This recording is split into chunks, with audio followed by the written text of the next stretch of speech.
Calvin Abueva mga bro, nagre-request daw ng trade sa Barangay Ginebra at Justin Brownlee magbabalik na.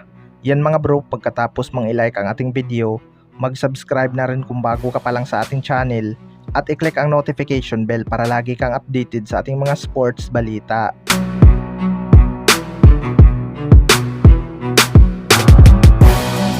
So inaabangan na nga ng lahat mga bro ang pagbabalik bansa ni Justin Brownlee.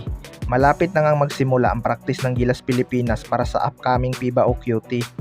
Kahit maliit lang ang chance nating manalo sa Latvia, siguradong paghahandaan pa rin ito ng Gilas Pilipinas. Kilala naman natin itong si Coach Timko na palaban kahit malalakas pa ang kalaban. Magbabalik na nga daw agad itong si Justin Brownlee pagkatapos ng BCL mga bro.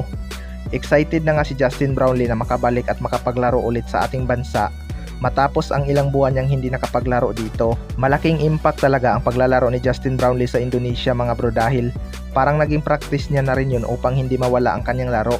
Kita naman natin na maganda pa rin ang kanyang scoring output doon. Napalakas niya pa nga ang Pilita Jaya at maraming team na na-upset sa BCL. Do nagkaroon nga ng talo si Justin Brownlee pero hindi pa rin maitatanggi na siya ang isa sa mga pinakahalimaw na import sa Indonesia. Kaya siguradong masasayangan talaga ang Indonesia sa kanya kapag bumalik na siya sa Barangay Ginebra. Sa kabilang banda naman mga bro, Calvin Abueva nagre-request daw ng trade sa Barangay Ginebra. Ito ang si Calvin Abueva ang isa sa mga target makuha ng Barangay Ginebra mga bro. Gusto nga ni Coach Timcon ang kanyang hustle at isang game changer daw talaga itong si Calvin Abueva. Buhis buhay nga kung maglaro itong si Calvin Abueva mga bro at bagay na bagay talaga sa kanya ang salitang Never Say Die Spirit.